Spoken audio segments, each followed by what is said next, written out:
a futurist, a GIC professional, keynote speaker, and Director ISACA Bangalore chapter.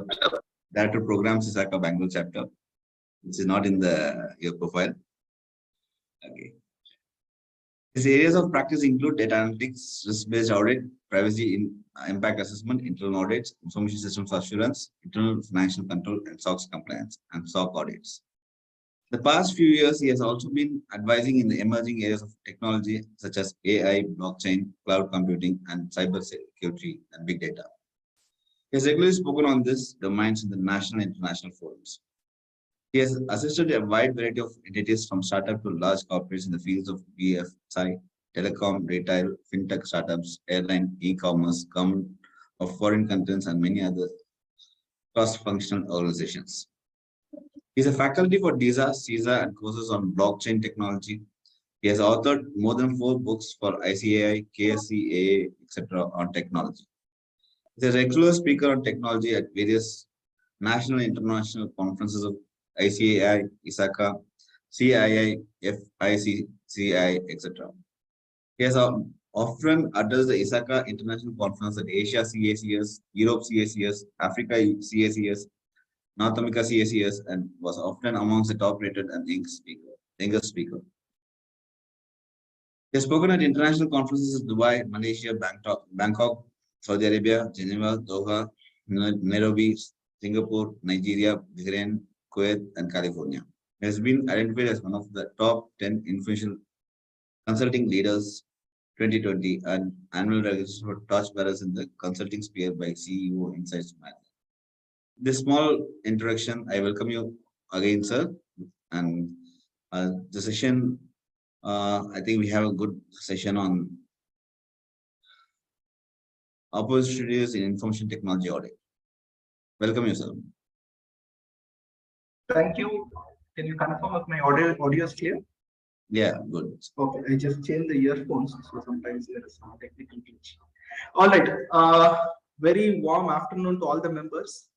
And I thought this time around I will do less of presentation, more of talk, more of candid conversations, and take you through what are the IT audit opportunities, right?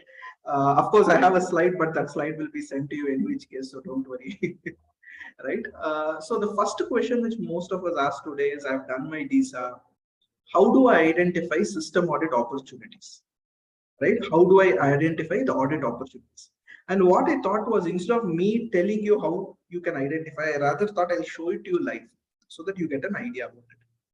But before I head into it, first let us understand where the opportunities lie. Then we'll come to the process of IT audit, which my standard deck will help you out. Right? Today, IT audit is mandated in 4 to 5 different requirements or categories. Right? So 4 to 5 different requirements or categories. The first requirement, if I would say, right? Of course, if I had a drawing board, I would have probably drawn it. Not sure if I can bring up a whiteboard. Okay, I have a whiteboard as well. Let me know if you're able to see this whiteboard. Can somebody give me a confirmation? Okay, thank you. See, typically your opportunities, right? It comes in the following spaces. First, mandated by law. Now you will ask, sir, what is this mandatory by law? Are there any places where the law itself has told IT audit is required? The answer is yes. Right? Now, which are those normal regulations where this? You have the first and foremost, the mother of all, RBI. The Reserve Bank of India makes it a specifically mandate that IT audits have to be conducted on banks and financial institutions. Now, the number of banks probably in India is maybe about 50 to 100. But the number of non-banking financial companies in India is more than 10,000.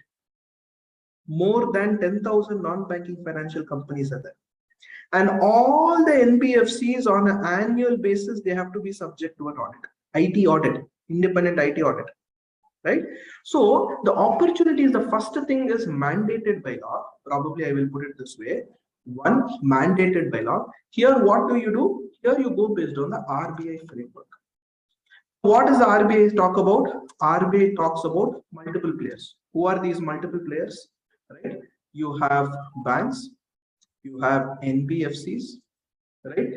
This whatever is applicable for a bank is also applicable for RRBs, Grameen banks, all of those.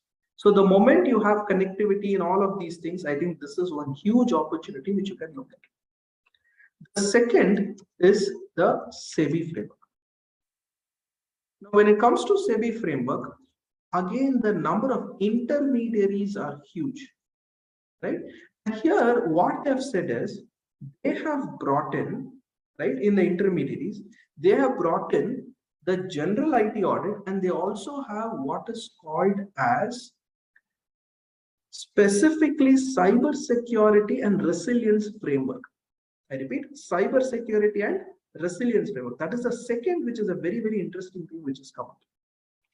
And third, we have the next larger regulator, IRDA. Now, these are the three most popular areas which is looked into. Then you other things you have National Housing Finance, NABARD, right? Anything on that space, those intermediate players, right? All of those. Now, you also having some special areas. Now, what are these special areas? Now, RBI comes up with a circular. What is the circular RBI came up with? It said every organization, every organization which, sorry, I think there is some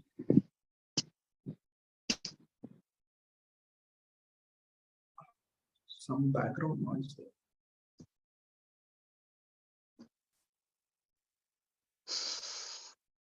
Okay. So I hope you're able to hear me. I hear some background noise. Can somebody quickly check that?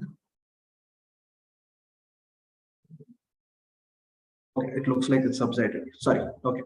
Now, RBI comes up with a circular which says, hey, every organization, their NPA recognition should be seamlessly automated. Now, what is the seamlessly automated? A seamless automation basically means that right from the time of classification of an asset to the time of marking that asset as probably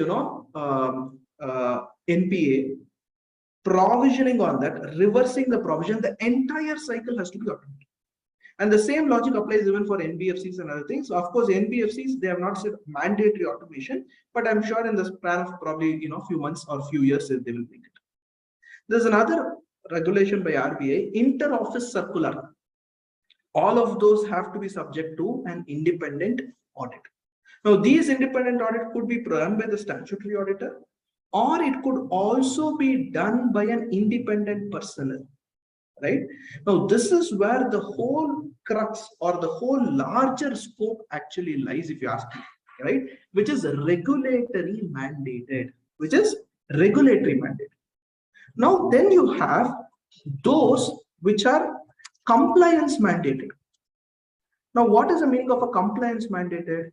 Here, there is no defined piece of law. There is nothing specifically defined over here, right? But there is a standard, and a standard such as ISO 20001.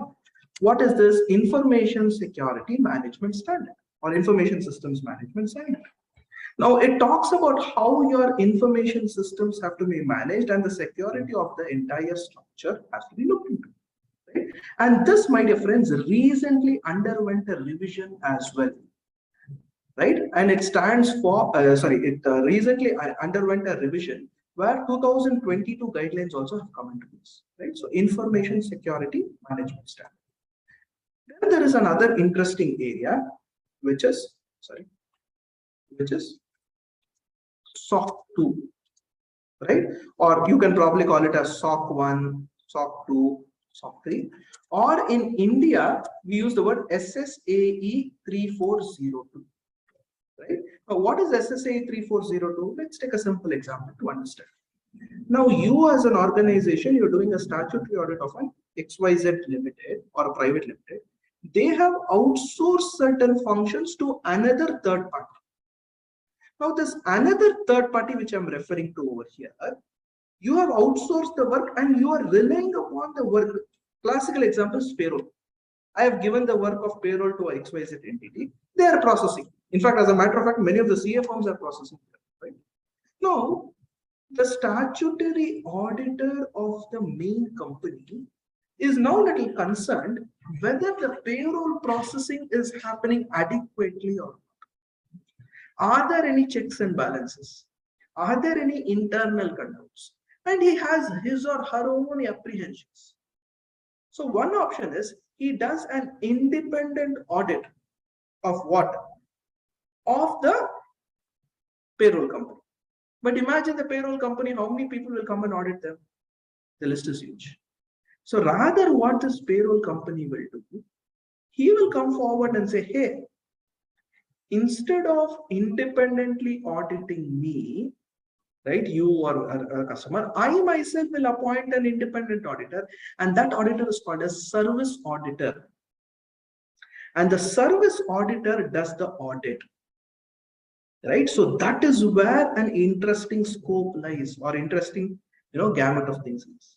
Now he or she does an audit on such outsourced, or the entity which is doing the outsourced function, and gives an opinion whether those controls are operating effectively or not. And within this, there is a type 1 report, type 2 report. If you read the SSA 3402 standard, you get it. A chartered accountant can issue a certificate under SSA 3402.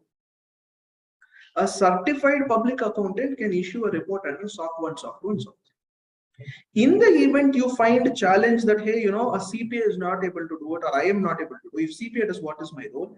You can do the entire thing until the CPA attestation, including work paper, documentation preparation, etc., and produce it to the CPA so that he can attest it. So which means you can do the gap assessment, implementation, a whole lot of exercise, and the CPA comes forward and signs that. Right? So that is another thing. Then you have what is called as HIPAA.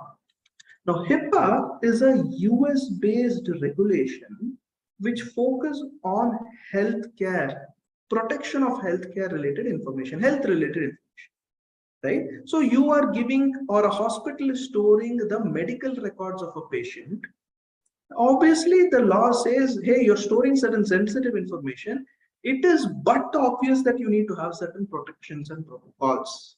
And that is what is a HIPAA, right? Health Insurance, Portability and Accountability Act, right? Now, what this law says is every fellow who comes under this HIPAA framework, there are a lot of definitions, associated entity, enterprises, etc. Now, it says you need to be subject to an audit, or your controls have to be verified or set, right? So that's another interesting area. Right, typically applicable for healthcare. But will an Indian company use this? A lot of Indian companies who are rendering services to foreign companies may make use of that. Right? Then comes a very interesting. So we spoke of ISO, SOC, and then you have something which is applicable for payment card industry. Payment card industry data security standards, PCI DSS. Now, in PCI DSS, what happens? There is a clear-cut regulation that which says those of them who are dealing with credit card, debit card transactions, not UPI, because UPI, you have NPCI guidelines. By the way, that is another area which I think, which you can look into, NPCI audit, right? So there are a lot of things which is there. So PCI DSS, right? They come up with a framework, and this is a very simple framework because it's a detailed checklist, and all of this is available today, my dear friends.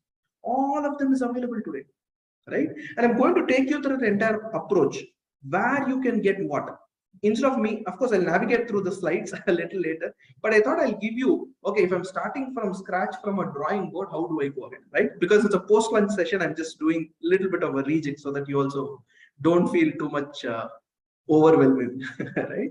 So that's a PCI DSS, payment card industry standard, typically dealing with credit card, debit card, storing, and all of this. Of course, today we are talking about tokenization. I got a recent engagement where they said, we wanted to validate whether the tokenization regulations were at the right or not. Right? A lot of interesting things are there. Right? Coming back. Oh, by the way, credit industries. Credit industry is another area. right? So I'm just giving you instances where, and I'm sure if you keep on thinking and discussing, we will come across so many such scenarios.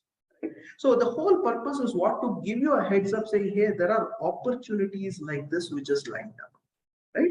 So that is mandated by law, then it is mandated by compliance. Now coming back to compliance. The next thing which you have, it is to some extent law also, right, is GDPR. This is the data protection law of Europe, General Data Protection Regulations. Right now, what it says is, how do I deal with protection of data?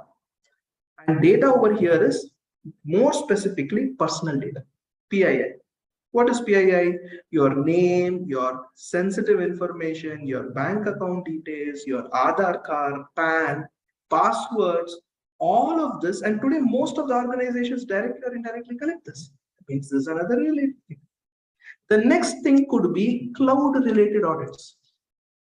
Right? There are a few bunch of certifications or requirements when it comes to a cloud-based company. Today, we talk about so many SaaS-based companies which is there. And India is growing to be the SaaS capital. I'm telling you, right? India is going to be the SaaS capital, and there are so many number of opportunities which is going to come up in the SaaS space, right? So this itself is another larger bucket which you can do, right? A cloud related. So this is on the compliance. Then you have something on the pure audit side, right? On the audit side, means as a function of audit, like there is a statutory auditor who wants to get comfort on the controls, and as a part of IFC, you may be doing an IT audit.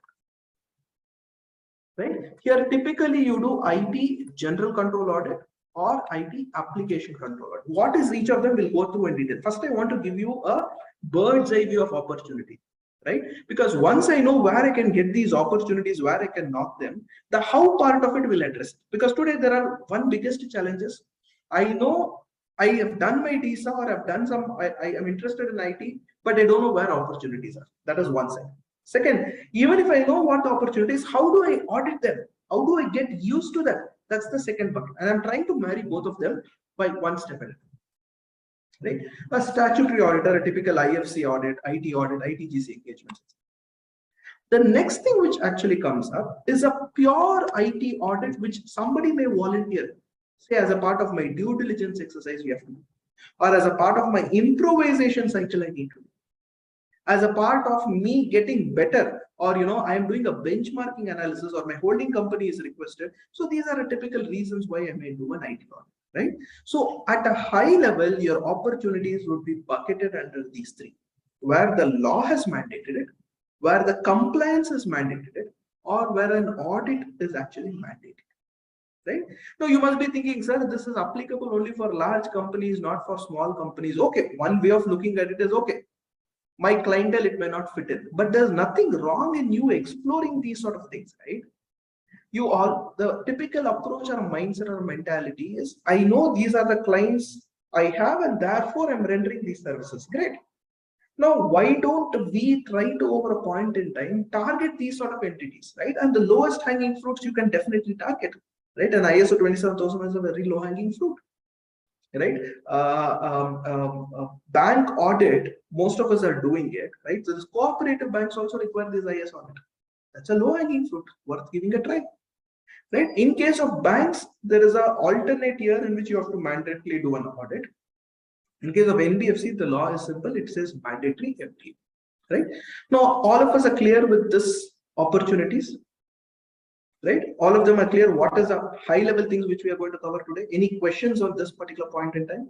I know I'm going a little off the structure, that is on purpose, right? I also wanted to try something new.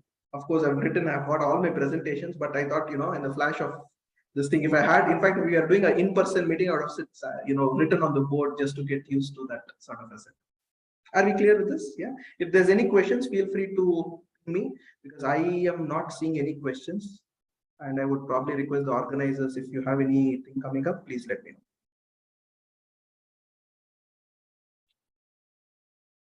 Is there anything now, or can I move on? Okay, let's move. Now, the next thing which we are going to bring up is that now that we have clarity in these elements, right? How do I realize what are the opportunities in the pointers which I have just told, right? In the pointers which I have just told, what are the opportunities, right? So what I'm going to do is I'm going to head into something which you and I love doing the most. And what is that? Google, right? Let me quickly head into Google and let's go into each one of them.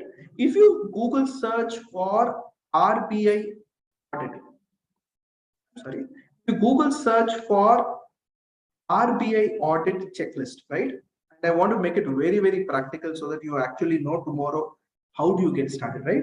I hope you're able to see my search screen where I'm actually bringing up this thing. RBI IT audit checklist, if you just type it, you will get one beautiful checklist for computer audit. It's a very old document. It's a fairly old document, but it makes a lot of sense even till today. Right? It talks about 15 broad areas where you can actually do an audit. And this is a 74 page, a very, very detailed checklist, but this becomes your first starting point, right? So you got an audit engagement. How do I go about? Here is your checklist, right? It could be not just for a bank, for any institution, of course, to that extent, you will have to bother. Now comes the question, sir, you have set this checklist. What do I do next with it, right? What is the scope? The scope is what you notice over here. For writing your proposal or for deciding your scope, this is what the sheet is. Now, what are the questions? Strategy. Here, the entire section focuses on alignment of your strategy with your IT infra and the sync up between them. An example could be, there are certain banks, including the public sector banks, who have taken an initiative that they want to be completely digital savvy within the next X months or years. Now, how is your IT strategy supporting that? If you look into 2 or 3 weeks back, Honorable Prime Minister Narendra Modi ji had inaugurated multiple virtual banks across India. Now, what is that virtual bank going to do? It is not going to have a single transaction or a person coming into picture, right? It's going to be completely digital, right? Of course, it takes some time in terms of how this is going to take shape, right? Today, we're talking about no banks in India, or of course in other countries as well, where you need not even visit the bank. Gone are the days where I have to go and visit the bank, right? But then if I don't even visit the bank, how will the bank get to know that I'm an existing person? How will he do the KYC, right? Today it is possible. Aadhaar authentication is there. Then you'll ask the next question. Hey, Aadhaar authentication can happen. What if a person is dead and his mobile number I have it, I can still do the Aadhaar authentication. That is why your digital signature, most of us, when you would have applied, it does some sort of a testing where you have to read, you have to blink, you have to show a number, all those fancy things. Now, these are all means through which you can verify, right? And if you see in that app which is running, it is asking for a geolocation, right? So there's a lot of parameters on which I can do it. Now, there could be a possible fraud in this. Yes or no? So that is where this strategy comes into place, right? Then comes your information security policy. What is accepted, what is not accepted, what are your challenges? The whole gamut of it is your information or your security policy. Moving a little further, how have you implemented the security policy? Your password policy, your access control policy, right?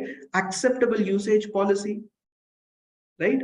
Your periodical audit policy, patch management policy, the list is endless. If you, in fact, you go there, you will realize a lot of list of them, items are there. Then comes a very interesting thing, implementation. Now, what is an implementation? They have introduced a new system. They have introduced a new application. They have introduced a new setup. In each of these scenarios, my dear friends, how do you actually work it out? Right? And that is where another unique opportunity is. A simple example is, I know that my existing NPA system is faulty, therefore I have introduced a new NPA system. Fantastic. How was it introduced? What was the Sage management life cycle? Right? How were the modules integrated? How did the data get migrated? Right? Oh, migration reminds me, our ICA has a beautiful guidance note on data migration. Right? And I told you I'm going to show you everything live, right? So that you know how it is, right? Data migration audit checklist. And if you go type this, It will take you through multiple things. Of course, please type it as ICAI, right? It will take you to technical guide on IT migration audit. One more opportunity. One more opportunity, right? And this is a very, this is, look at this publication, 2010, 12 years, but still relevant today. Of course, so many things will have to undergo change, I'm not denying that. But is it relevant today? The answer is yes. It is still relevant. In fact, one of the cases where they asked me to send a proposal for migration audit, I didn't know and I had to send it at so very quick instance. I thought I was searching what is the framework available and etc. Suddenly it occurred to me. I just went into this particular guidance note. I just followed these steps. I got it. I got the engagement. We did the audit. We delivered the report as well. Of course, adding practical nuances, but this became my framework. Right? So that is where I'm trying to tell you that every element what you want to do an audit, there is readily available guidance which is there. The approach part of it, over a point of time, you will get used to it, right? Then you have having an existing software. That existing software had a major change during the period or a major upgrade. Hypothetically, let's presume RBI came up with a new guideline in terms of how NPA should be classified. Or even forget that there was this guideline which RBI came up 2 years back on stressed account, how you need to change it. Now, all of those are again areas where your software will undergo a change. And when the software undergoes a change, it is but obvious that you have to test them, you have to verify, you have to validate. That's another area.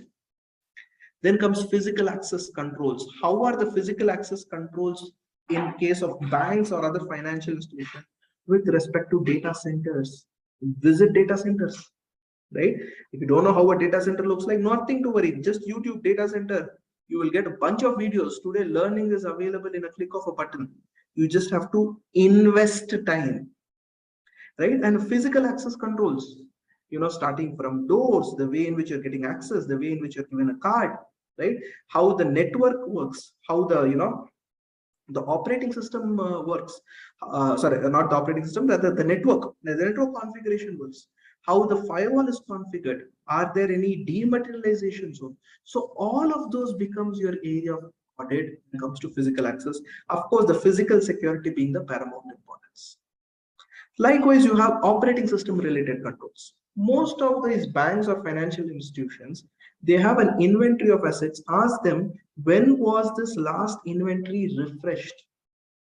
How many of them have still Windows 8 software? Windows 8 software, Microsoft has already stopped the support. 8.1 Windows is told. I think until 2023 it will be there, and after that that will also disappear. So only Windows 10 and now the Windows 11. Right? Now, what happens in these cases? Windows may have released critical patches, like last year, a couple of years back, or 6 months back, there were some 2-3 critical patches which Windows introduced or released. And if people have not upgraded, that means that patch becomes a backdoor entry. Now, what is a patch? In a layman's language, patch is nothing but a software update. There is a bug.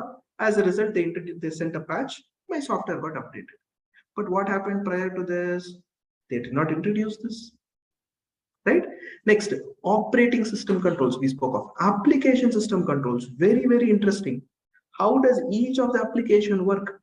And this is, by the way, an application audit. So out of 1 to 15, whatever you see, everything will be IT general control audit. Only that 11th point will be an application control audit, where we check the input, processing, output, the retention, lot of things when we look into from an application standpoint. Next, the database. The connectivity of the database. Who has access to the database? How is the access to the database established?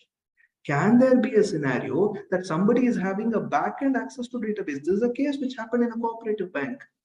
Unfortunately, there was this person who has the IT administrator and who also had access to the back-end of the database, and the back-end of the database did not have logs enabled.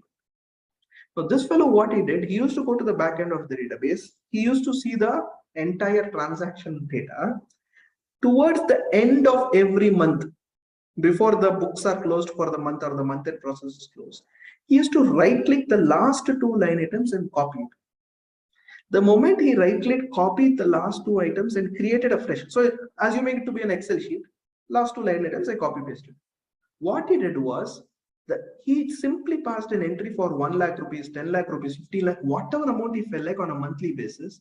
And the entry is as follows: interest expenditure account debit to this fellow's savings bank account, or this fellow's current account, or this fellow's family member's account, some account which he has a control. What is the ledger? Interest expenditure debit to liability in the books of bank. That means what? The bank has paid an interest to so and so customer's account. That is the meaning of it, right? What started off 500 rupees, 1000 rupees, eventually led to 5 lakh. Cumulatively 3-year or 5-year period, fraud was close to about 1 or 2 crores, or maybe a little more than that, right? And this is exactly why we say database is that much more crucial. And if you have to understand this entire configuration in a layman's language, understand the computer at which you are accessing as the operating system layer, the tally software which is running on the computer as the operating system layer, and this tally through the operating system is connected through a server in your office. And there, if you go D drive tally.erp9/data, there is a folder. That is the database. Are you getting the 3 different layers? In a larger organization, all the 3 are different, and therefore it as well becomes much important. Then how are these connected? Network, right? How am I doing the periodical maintenance? And then come specific modules like internet banking, mobile banking, and all of those, right? Now, this is where a scope or an opportunity lies. So this is as far as your RBI regulations are concerned. Then I told you there is also an NBFC guideline. Again, you Google search, just write Master Direction for Information Technology Framework, or simply write NBFC IT audit. That's all. NBFC IT audit, right? RBI guideline. Moment you go that, you will get this banking NBFC related thing, which is Master Direction on Information Technology. Here, if you notice, right, I'm hoping that you're able to see my screen. Yeah, here if you notice, section A and section B, it says for companies or NBFCs having asset size below 500 crore, limited rest of requirements. Above 500 crore, you can see 1 to 7. And each of them is very simple and sustainable by itself. If you go to IT governance, it says what you need to have. You need to have an IT strategy committee. You need to have a chief information officer. You need to have a chief technology officers, IT steering committees. If it is not just sufficient if I have them, check whether they're effectively working. How will you check they're effectively working? Their jobs, roles and responsibilities, their sample emails, approvals, minutes of meeting, right? Next comes strategy committee. What do they do? What are their roles and responsibilities? Then comes the mother of all, the IT policy.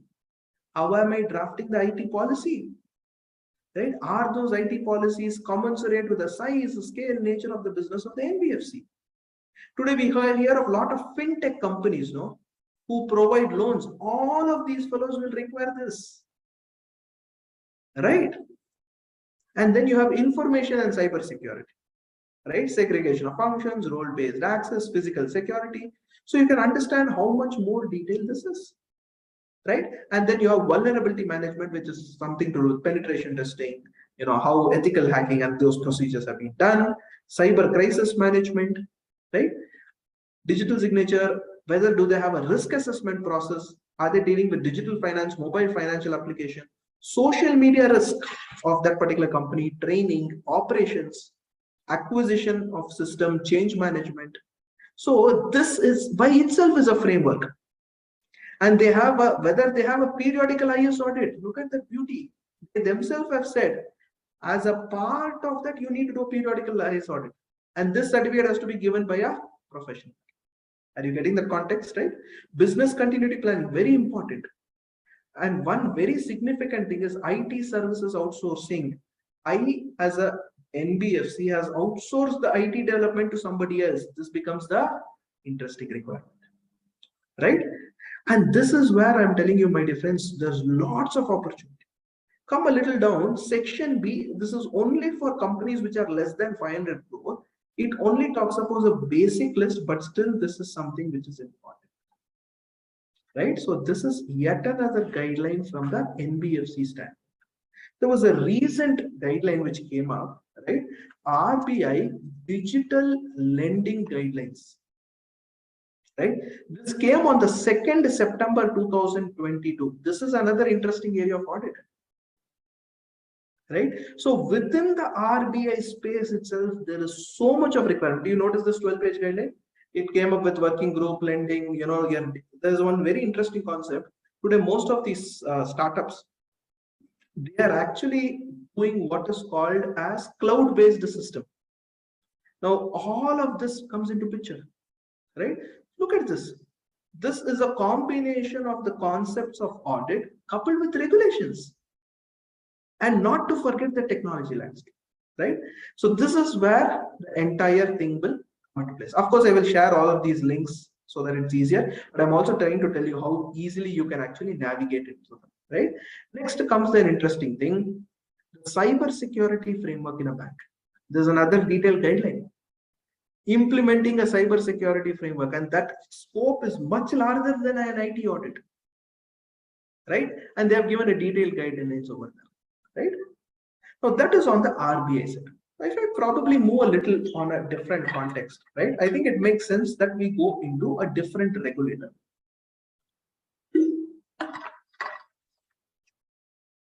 And that regulator is SEBI. And this framework is called Cyber Resilience Framework for stockbrokers, depository participants, and many of such intermediaries. Of course, this is an amendment which I'm bringing in, but you can reference to the detailed circular. And if you go through it, it says, with regard to the period of audit as specified in annexure ...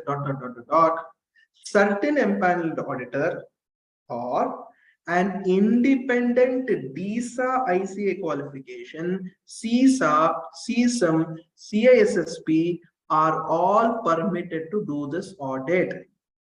And what is the frequency of audit? Type 1 annual, type 2 annual, type 3 half year. Basically, size and scale. There's another opportunity, right? And then you have another thing, which is basically the cyber security resilience framework for KYC registration agencies. So like this, you go and keep on looking into it. The list is endless when it just comes to SEBI framework, right? And this is the SEBI framework called terms of reference, the master circular. It's called as TOR, basis on which any audit can be performed, right? So this is basically what it is. It talks about auditor selection norms and all of these things. So these are general terms which you should be aware of before you get started, right? What more is there? I think I spoke about this. Yeah. Other thing which I have to speak about is insurance side, right? IRDA. You just type IRDA cyber security checklist.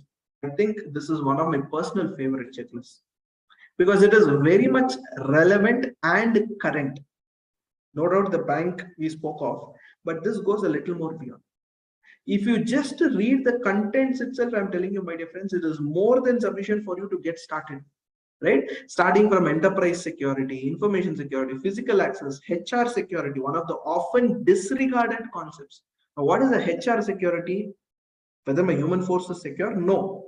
I am talking about how are you training your human resources so that they are aware of the information security? How are your HR records protected? Right? How are you enforcing periodical awareness with them? Right? Are you ensuring you are doing background checks before hiring the employee? Right? Earlier, only 1 or 2 background checks are there. Today, 10 to 15 different types of background checks are there, starting from civil, criminal background check, monetary background check, credit background check, previous employer, education. So the list is huge, right? Next, very interestingly, they also have a data security, application security, right? And then they also speak about secure development and outsourced development. Look at that. And it's a 80-page document, really worth looking into it. Endpoint. They come up with interesting concepts called virtualization. This is where I said this is more relevant. Now, what is virtualization? Virtualization is physically you have one, virtually you have many. Let us take an example. You buy a server which is probably 5 terabyte storage and maybe let's say 32 GB or 64 GB RAM. You can split that server into smaller servers, which one layer cannot speak with the other layer, right? So that is basically called virtualization, where many things or one thing is split into many. You use a layer called as a hypervisor, which splits them. And this is typically how cloud and other models work, right? And look at this. They're also speaking about cloud security, mobile security, information system audit, and other elements, right? So let me just pick up one of those areas from a cloud security standpoint. In the interest of time, we may not be able to do an entire walkthrough, but we can always look into it. What is an objective? To ensure information is processed, transmitted, and stored on the cloud architecture is secure, right? What are the areas you have to look into it? How are the electronic maintenance records going on? How have you chosen the cloud service model, right? What is the business justification to go for it? Have you covered these various elements, right? It just gives you a macro picture. And once you have done this, go into this. Is your service level agreement in place? How is your cloud access taken care? Is your cloud security focused? Right? In fact, even if you want to do a cloud company's audit, you can probably pick this up. By the way, in case you want to understand how cloud audit is done, I've written an article for the Karnataka State CA Association. It was just published in the October month journal. You can go pick it up. There in the cover page itself, the article title comes, and I think in one of the pages you have that, right? So for you to just get an idea, and I regularly write in the Karnataka State CA Association journal, right? So I think 6 or 7 articles as a continuous series I've been writing. Anyways, coming back. Right? So why I'm trying to tell you all this, my dear friends, is the world of opportunities is not very far away. We need to make an attempt, and B, once we make an attempt, we need to know how do I get going and start doing a little more onto it. Right? Coming back to my white screen. So I gave you a heads up in terms of RBI framework, SEBI framework, IRDA framework. I also spoke about these special areas. Now, how do I take care of the compliance mandate? Now, what are mandated as per compliance? ISO 27001, SOC 1, HIPAA, PCI. Let's pick up a few of this for you to get started. Right? So let's quickly see that.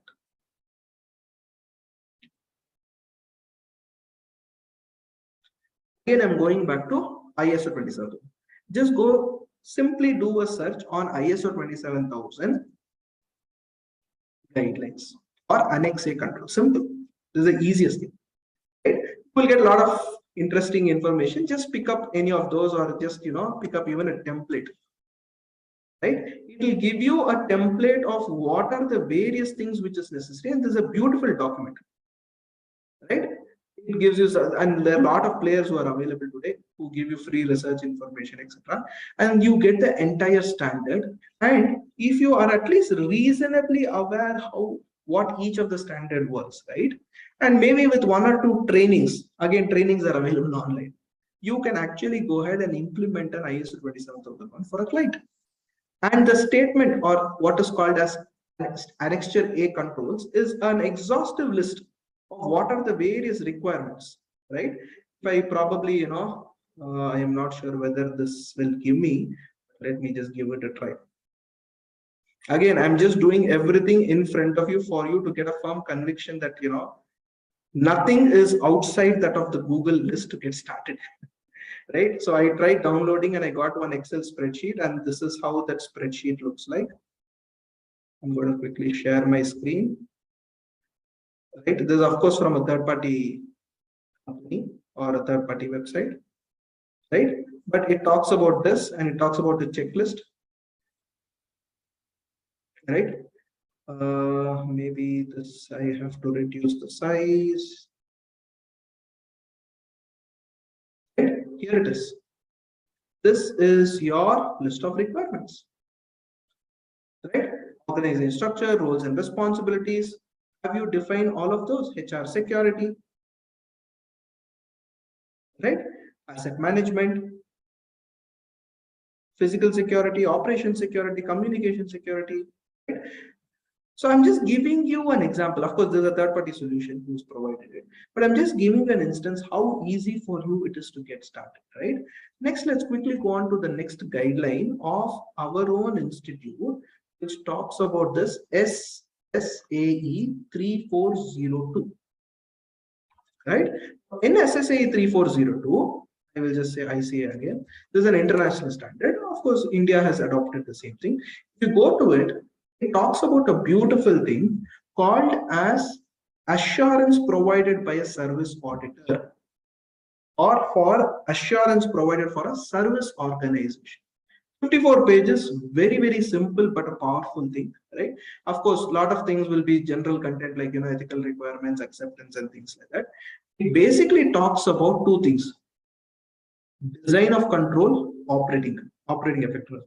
So you are doing an audit, you are doing an audit of a service organization, the way in which they have designed their system in order to render services to whom? To the customer, right? So the way in which they have designed the system, that becomes your system and organization controls. In the AICP framework, they call it system and organization controls. In an Indian framework or globally also, they call this as service organization and audit of it. Here, there are two things called as a type 1 report and a type 2 report, right? A type 1 report focuses on the design as on a particular day. Say, for example, as of August 31st or as of March 31st, how the entire IT infra setup, how the entire policy setup, how the entire organization setup is. As on the last day of the month is also enough. That's a design. But will you get a very comfortable with it? The answer is no, you will get reasonably comfortable. If I want to enhance my comfort, what is it that I will do? I will go for SSA 3402 type 2 audit, where I do an operating effectiveness testing. And what is an operating effectiveness testing? Quite similar to the internal financial control section 143, where it talks about operating effectiveness, where for a period of 6 months or 1 year, I will pick up population, from the population pick up samples, test those samples and get a comfort whether those controls are operating effectively or not, right? And that is the beauty of it. And not only that, for each of the type 2 points, as an auditor, you have to say what is it that you have tested and what is the comfort you have given, right? An example could be, there is a backup policy in place. What will you test in a backup policy? Obtain the backup policy and verify whether it is relevant. Second, check whether the backup in the last 6 months is going as per the schedule. Or on sample dates I chose and I noticed that the backup is being taken place. On all of those things, one of the things I took and asked them to restore, and I noticed that we were able to restore the data. In the event there is a failure of backup, there is somebody else who's verifying and ensuring that a backup is created, or at least there is a redressal mechanism. Now, when I do an audit of all of this and give a report, the reader of the report knows, oh, this fellow is having a backup system in place. Therefore, I'm okay. And let me tell you, my dear friends, with effect from April 2022, every company has to, April 2023, April 2023. Every company has to demonstrate that they have a daily backup facility. This is the requirement of companies amendment rules 2022, right? There is a beautiful regulation which came up, I think 3 months back from the MCA, company accounts rules amendment. Please go read through it, which talks about the data has to be only in India, right? And it should be periodically backed up. Even if you're doing a cloud service provider, the cloud service provider have to give you that assurance, right? So, sir, I'm using Tally. How do I do it? You have to build up a system. Tally has a feature of an auto backup, but that may not be sufficient. I mean, you can say I'm taking a backup, but it will take a backup and keep it in the same folder or same system, right? So if the system crashes, the whole of the data goes. An auditor has to give an opinion on that. So this is SSAE 3402, right? Quickly scrolling down further, again, if you notice here, you can find what is called as a type 1 report or type 2 report. If you notice over here, obtain reasonable assurance, right? a type 1 report and type 2 report, they would have defined over here if you go through it. A good piece of information for you to glance through, right? Let me see if there are some sample reports. Normally in the annexure, they give you some sample report. Okay, they're only given the report. They've just given a high level this thing. They're not given much more intricate details. That's fair enough. You can in fact Google search for a SOC report. If you go to a SOC report sample, right, they will give you certain cases where some people would have given you some samples, right? Where if you read through it, it will talk about what are the contents of SOC report, assertion of management, service auditor's opinion, right? And then you talk about, description of your system. This trust service criteria is not applicable in the case of India. It is applicable only if it is a AICPA is issuing a certificate. Whereas if a chartered accountant is issuing a certificate, you need not follow this, but you need to give some set of controls which the organization has, right? So that is where your whole landscape of your SOC reporting is. Okay? So coming back to my drawing board. So we spoke of mandated by law. We spoke of a few of these sample compliances, right? CA is another thing which you can Google search, you will get it. And then last is your statutory audit as a part of your ITGC. Are you clear? So I've practically taken you how you can do it. But of course, what are the nuances? What do we audit within that? We will come to it, right? So I've given you a heads up in terms of where you can find. Now coming to the fine print in terms of the presentations and other things, we'll probably quickly glance through some of the key aspects, right? And I want to keep it very simple and want to open it up for Q&A probably towards the last 5 to 10 minutes. Sorry, in the meanwhile, are there any questions? I will be happy to take it. Otherwise, I will go ahead.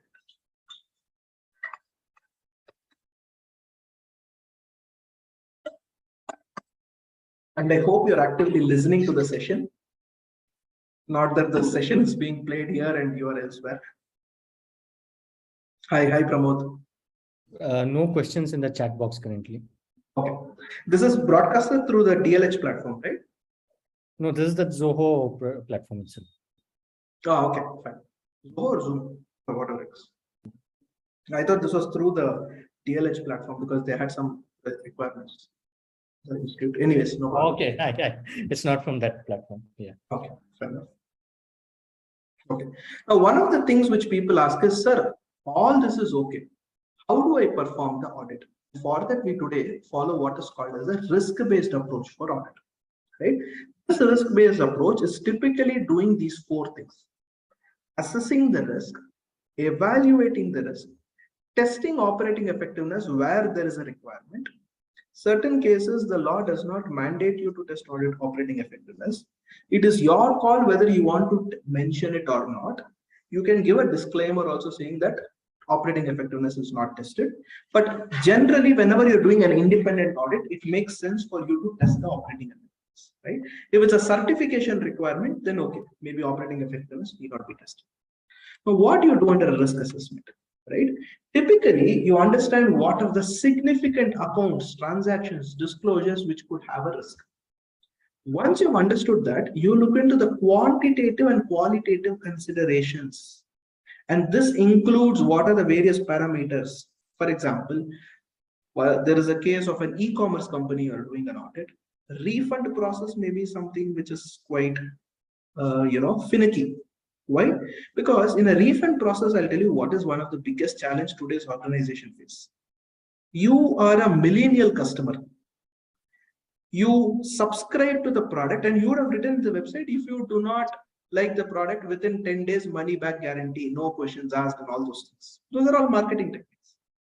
Now, I have got your product for 3 days or 5 days, I used it, and then I realized this is not worth, or I don't want to invest, whatever, some XYZ story. Let's not get into the why part of it, right? So I realized that, hey, this is no longer used for me. What is it that I will do? I will go ahead and apply for a refund.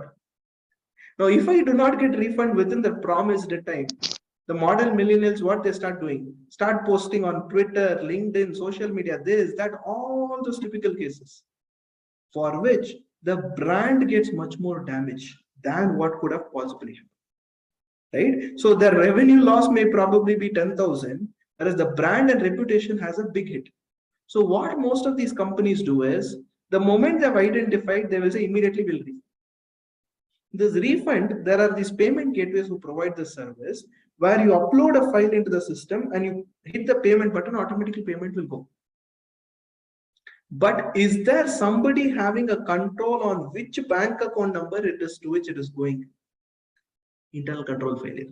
Frauds have been committed by e-commerce companies, right, where employees have siphoned off money limits, right? If it is a product of 10,000 rupees, okay, understand. If it's a product of 300, 400 rupees, how will you even check it? Every day, if it's taken 300 into 5 times or 10 times, right? He'll keep on adding it. And a fraudster will obviously keep on increasing the money, right? He will not do it with small sums of money, right? So identify the qualitative, quantitative aspects, assertions, identify where there could be a mistake. And this is again based on a financial process. If you're doing from a statutory audit, if you're trying to extend it, right? Now that you have done this part of it, you may probably develop risk registers like this, what you notice onto the screen. So what do these risk registers do? The beauty of these risk registers, my dear friends, is they give you a perspective in terms of how an organization risk is. It is classified and categorized under different buckets: a domain, a subdomain, a risk. Now, for each of this, you do what is called a likelihood and an impact rating. Right? And please bear in mind, as a statutory auditor, you may or may not do this, or as an IT auditor, you may or may not do this, depends on your scope of work. Please understand, in the case of a company, when you do a statutory audit or income tax, we do a tax audit, the statute gives the provision. In case of an information technology audit, we have to define the scope, and therefore it becomes very important. If you have written that IT risk register also, I will prepare it, which according to me is not required because it's the management who has to do it, right? This is something which you can consider. And there are a lot of open source solutions or open source systems or simple mechanisms on how you can actually prepare a risk register, right? So likelihood and impact, combination of both is inherent risk. For that inherent risk, you see whether there's a control there. If a control is there, rate that control. If the control is good, that means your residual risk is minimal, no major concern.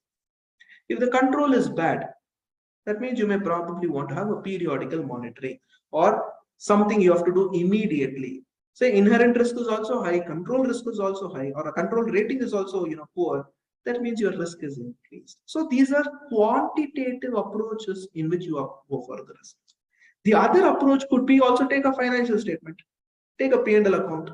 In the P&L account, I have revenue. Comes from two categories. Category 1, what is the process from source to destination, understand. Category 2, source to destination, understand. Within that, how recording happens. Maybe there is a product revenue, there is a service. Service revenue is based on percentage of work completion. Product revenue is based on the sale of goods or completion of that. How does that operate and how that linkage? So you can also go based on that, but that is more of a judgment-based approach where each process you are taking. Now, the same process what you're taking, you can combine with this approach also. Okay, revenue cycle, what are the IT risk? Start writing them, right? So different approaches are there, and it's not like one size fits all. The choice is yours. Then you need to understand these processes a little more in detail, and that is where you use what is called as process narratives flowcharts, risk control matrix, right? Let's take an example, domestic sale. These are all the sub processes involved in domestic sale: order processing, receiving order, checking with customer, price confirmation, right? Until sales. The second is delivery. The third is invoicing. The fourth is receipts. So there are different buckets out here. And one could draw flowcharts like this. Again, please bear in mind, you can do the role of an implementation or you can do the role of audit. Both the things are possible. Right? Just like in a company, you can either do the bookkeeping or you can do the statutory audit. The choice is yours, right? Both the things are options, right? So documentation, you can do a detailed flowchart based documents. There's a lot of add-on solutions available where it can give you flowcharts with a click of a button. You write the steps, it will only tell you, right, how to generate the flowchart, right? You have Microsoft Visio, which is another solution which actually does entire chart making, process making, data flow diagrams.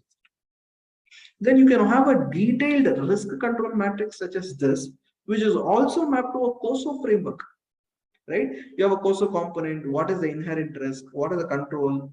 What is the rating of the control? I showed you a simpler version of a risk control matrix, and there's a little more a detailed version based on this, right? So depending on what the client wants, what is the maturity of the organization, all of this come into play. Now that you have got all of this, now you need to test them, right? You need to test them for operating effectiveness, obtain reports, take the spreadsheets, take samples. Now you have to define what is your sample size.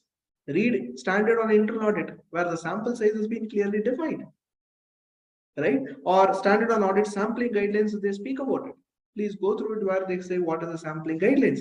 High risk, maybe you have to take 30 or 45. Low risk or moderate risk, you may have to take 30 or 25 to 30. Or moderate risk. Low risk, you may have to take it anywhere between 10 to 15. If it's an automated control, test of 1, right? Unless there has been multiple changes. So if there have been 4 changes during the year, then automated controls also you may have to choose out of the 4, maybe a sample or enough, right? I told you the sample size. Then you need to report. Evaluate the deficiencies, bring the material weaknesses, see whether there are requirements for memo, right? Prepare an audit report.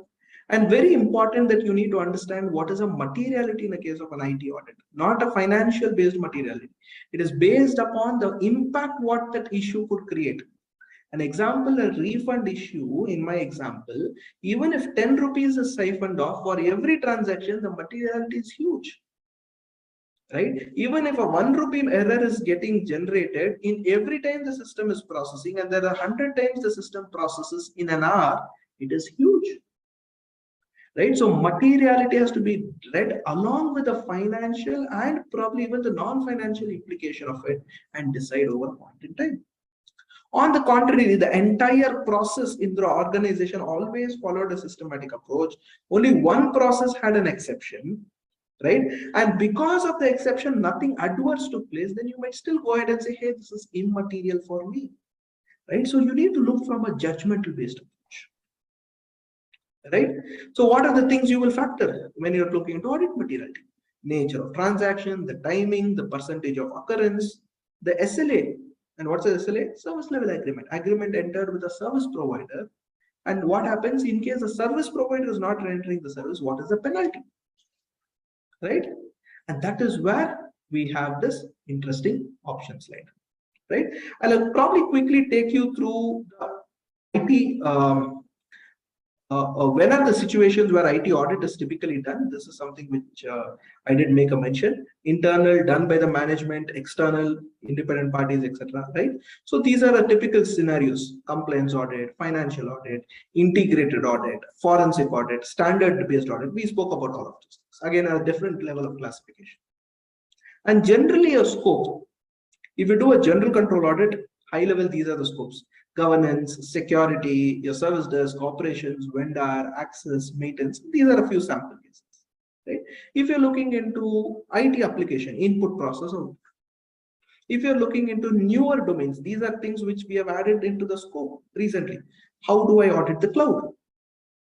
How do I audit third parties? Right? What are the data privacy related requirements? How do I audit bots? And what are bots? Robots. Right? So like that, we have a lot of requirements there. But sir, how do I understand the difference between general control and application control? This one slide will help you. Imagine in your office, Tally as one of their accounting software. Whatever controls are embedded within Tally is an application control. Anything outside of Tally is a general control. Windows, general control. Desktop, general control. Network, Wi-Fi, password configuration, email, all of these are your general controls. Look into larger SAP systems, right? Oracle database, HP operating system, Linux server, all of these risk, when you audit, all of these becomes your general IT controls. When you are looking to policies, that's an example of an IT general control, right? Either we call it as ITGC or GITCs, right? Depending upon how organizations make arrangements, right? Now, if you typically look into it, the general control framework is this entire set. System development, you have a few things. Program changes, you have a few things. And this is what I told you in the first slide itself when I was speaking, right? If you have developed a system, this is what you do, the first pillar. The second branch or the third branch is what you do when you have a program change. The second branch which you see is compute ops. These are something specific to an organization. It is operational related. It could be backup, it could be business continuity, it could be disaster recovery, it could be batch processing, two applications speaking with each other, interface processing, or access to programs and data. Right? And this last bucket is what most of the companies we focus on. Access to program, access to data, access to application, access to network. And when it comes to access, what do we audit? How am I granting the access? How is access revoked? If one person moves from one organization to another organization, is there a possibility of an access review? Right? Is access terminated? Or on a quarterly or a monthly or a yearly basis, am I doing a review of access? All of those becomes an area of concern. And this is done for operating system, application, database, network, 4 layers. Right? Of course, application being the most important. Right? Then you can do it for operating system and other areas. Let's take an example. In an ITGC, we are talking about access to programs. Now, what are we looking at? Who has access? Right? Are there any unauthorized usage of systems? Who has access to the database and operating system? This is what I told you.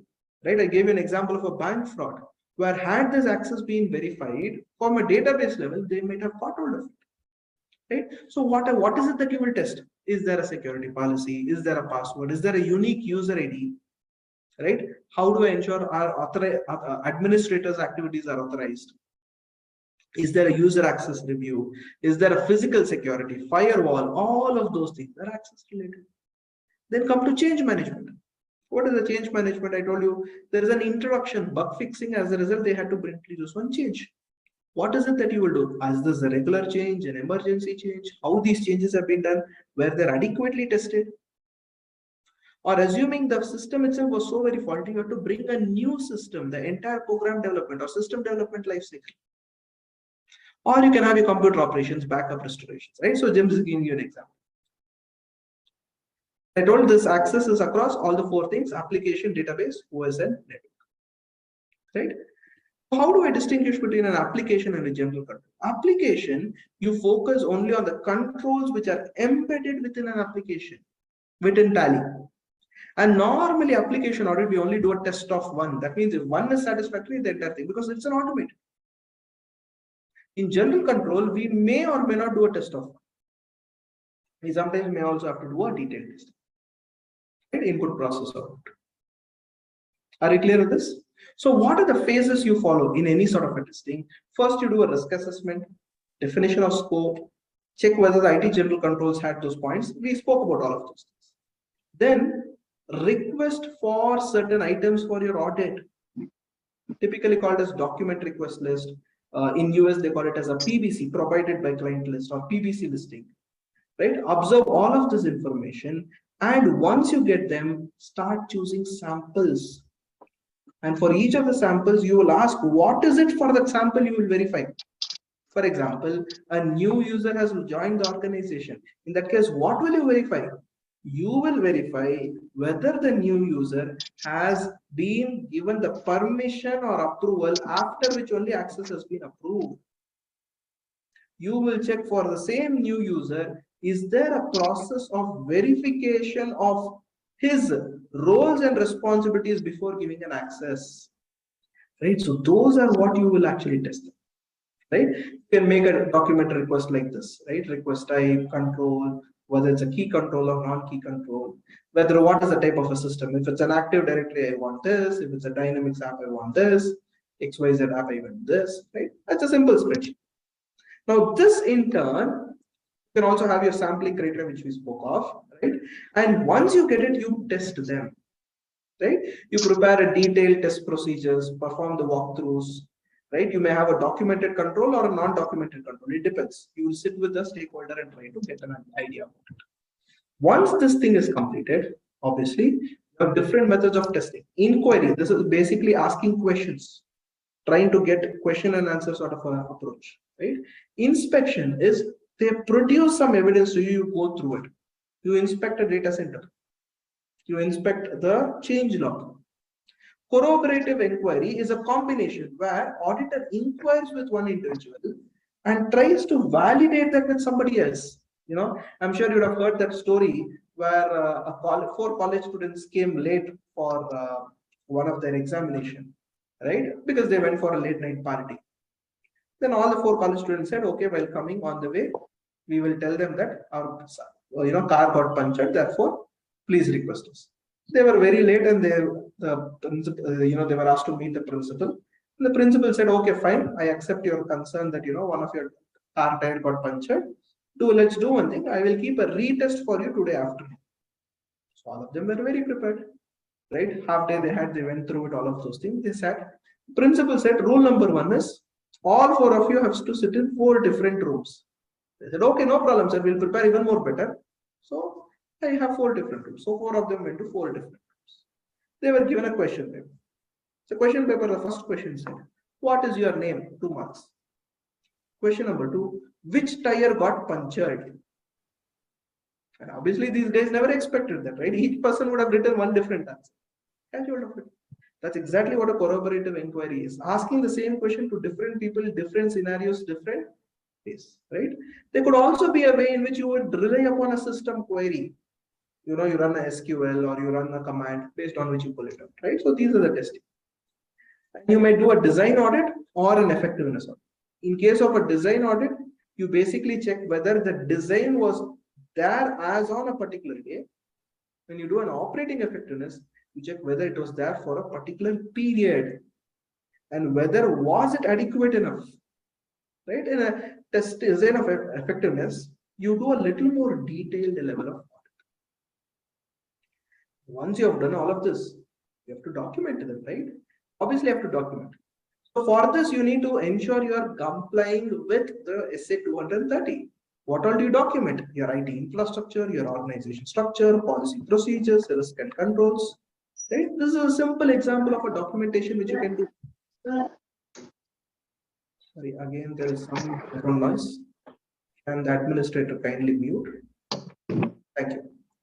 So you can have examples from a typical situation like application which is here, right? Which is used for A, B, C, X, Y, Z purposes.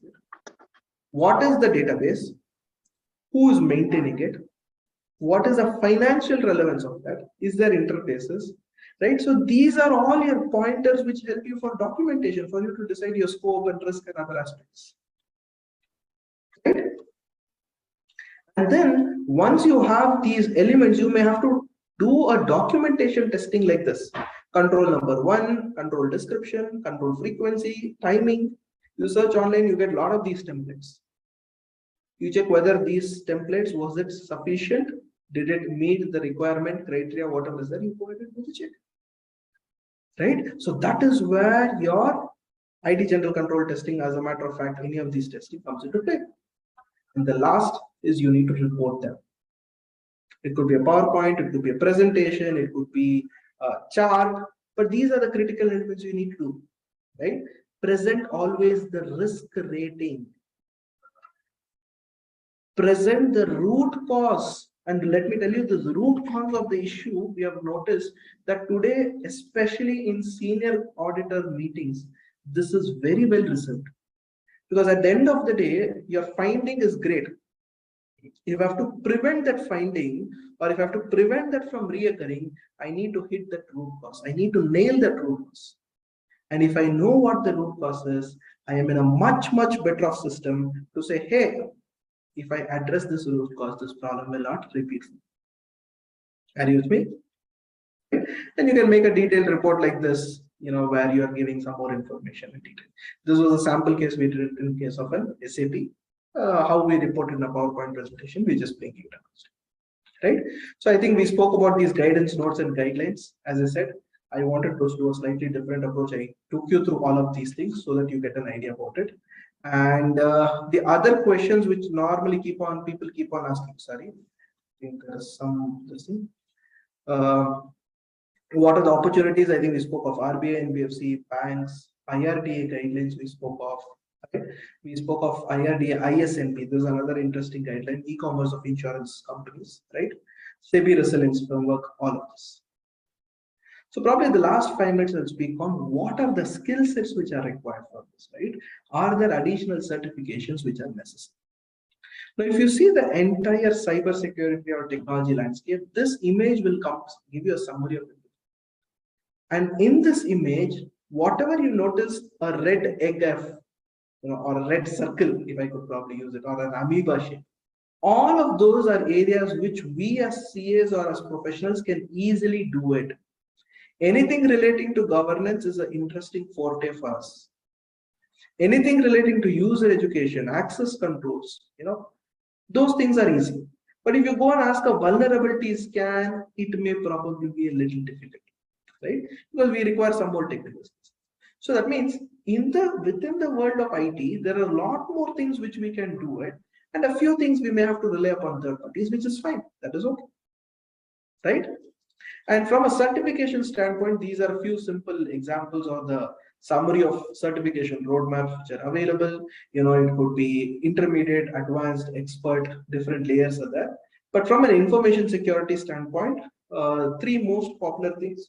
Of course, DISA we have, then you have CISA, then you have CISSP, CISM. All of these are considered to be, a fairly good range of certification which it is worth having it, right? And if there's any questions, I will take it. Otherwise, I'll quickly show you one case study before we wrap up our show.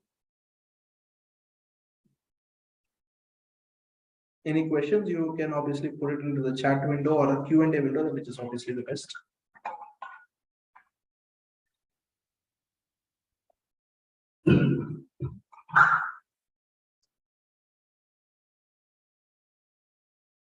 Okay. No questions. Okay, thank you. This was again courtesy to one of the friends who actually helped me out in building this, right? So you're doing an IT audit for a fairly mid-sized organization who's doing some sort of a services. Your physical assets are your server, system, desktop, maybe some data room. Your technology-based assets could be your firewall, your storage systems, right? Your applications like accounting software, payroll software, etc. And you had to do an end-to-end IT audit. And unfortunately or fortunately, only 1 week was given. Right? So what are the typical approach or the methodology? So typically what we do, you study the as-is process. Who are the players, who are the parties, what are the risks? Identify the gaps involved for that, and you start reporting. So to do this, when you do this, right? What are the top issues which you come across? This is a sample case of it. The most common or the popular issue is there are no policies in place. And policy need not be a 100-page document. It can even be a 1-page document, but still very powerful. Right? You have any declarations which you have to take. Employees are not given any declarations. Users are not subject to any training. Right? Access to your server room is not at all restricted. The server room's access is not restricted, right? So anybody can go. Pen drive usage. So pen drive is banned. Many organizations, you can copy data through mobile phone. Give it a try, right? Network access is given to all the visitors who are coming to office. That means they can also access my servers. Email is not having a backup. IT register is not maintaining. There's no social media restriction. So anything and anything I want, I can browse. No endpoint protection system. Antivirus softwares are not there. No backup system. Nobody takes a backup. Right? All locations of the company were not backed up and things like that. Right? So these are typical cases which may actually crop up in a situation. Now, given this in the context, right? Given this scenario, now any organization which you look into, at least 5 to 10 of these risks you will find. And it becomes very pertinent or very important that you are able to address them. And if you take up engagement such as audit or take up engagement such as, implementation engagement or assistance engagement gap, assistance, engagement, etc. These all things you can also remediate it. But of course, when you remediate, you cannot issue another audit report, right? You cannot do an independent audit. So because you are implementing it, there is some sort of a bias involved. So you have to be a little cautious, right? So explain to the client the issues, enable the policy, and obviously, the subsequent audit, things were much more clear, right? So that's typically how a simple use case you actually pick it up, right? So what I want to give as a important take-home message is the world's biggest problems, my dear friends, are also the huge opportunities which is lying in front of us. It is worth for us to go ahead and spend some time in this domain, figure out what are the opportunities and use that. Of course, for audit of this, you may probably use tools, you may want to use analytics, you may want to use various methodologies, right? And that is where you will eventually head into that space, right? Quick thing about us, we are Ken & Co, that's our firm. We basically are into predominantly IT audit, technology related consulting, some bit of automation we do, right? And predominantly into ISO, SOC 2 and all of those things. And you can obviously reach out to me, follow me in all of these platforms. We have a lot of information, knowledge sharing groups as well. You can look at it. The last slide, which I'll probably spend before I open it up for Q&A, because we have another 5 minutes.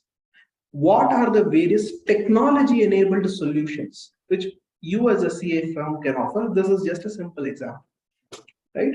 You can offer what is called as a governance-related aspects, right? Governance. When I use the word, or when I mention the word governance, right, I'm talking about how you are defining the strategy, the role of IT into the organization. You can benchmark your practices against frameworks such as COBIT 2019, as well as COBIT 5, right? Not COVID, COBIT, COBIT. You could do an IT audit, we spoke about it. You could do an analytics and BI related engagements. This is all to do with, analyzing the data, giving some interesting insights, preparing dashboards. I think the first session, Rafiq sir also was making mention of, a few of these things which is possible using Tally, Excel, right? Then you can do what is called as the GDPR related aspects, which is a data privacy related aspects. Then I think Anand sir spoke about AI, IoT, what are the opportunities, risks, etc. That's another interesting area which you can pick up, right? Forensic audit, something which is coming up into, speed, right? Where you try to use analytics and related aspects, right? Strictly, it is not a technology related aspect, but you use analytics for implementation or IT automation, or let us say now your client wants to move into digital bookkeeping from your conventional method, right? They want to adopt to a bookkeeping such as Zoho. Go ahead for it, right? So those are mechanisms which is worth giving a shot. Then you have your cybersecurity framework, implementing cybersecurity regulations.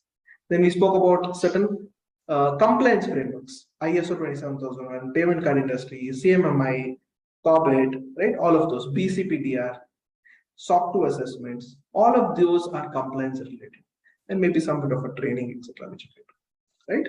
So with that, comes to an end. Happy to take questions if you have any. You can unmute yourself and also ask questions if you feel typing is too much of a pain, because in general, we always love asking questions when we meet in person. Happy to take a couple of questions.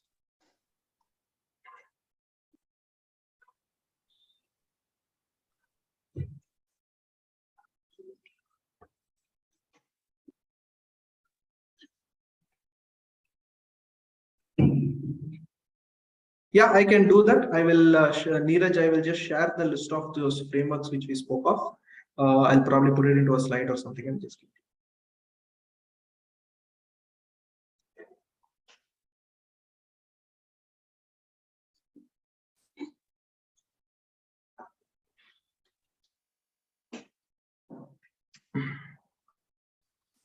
Any more questions? Any more thoughts?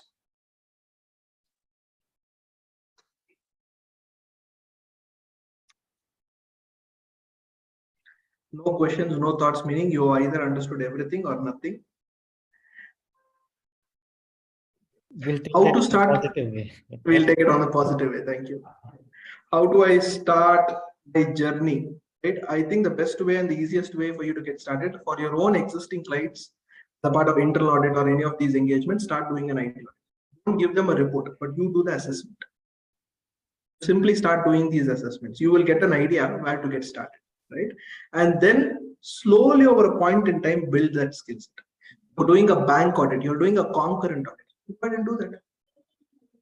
Right now, these are all the places where you can actually get some opportunities where you can get started. Otherwise, what will happen? You will think only in the conventional way of income tax, GST, etc. This options, perhaps you may not explore it.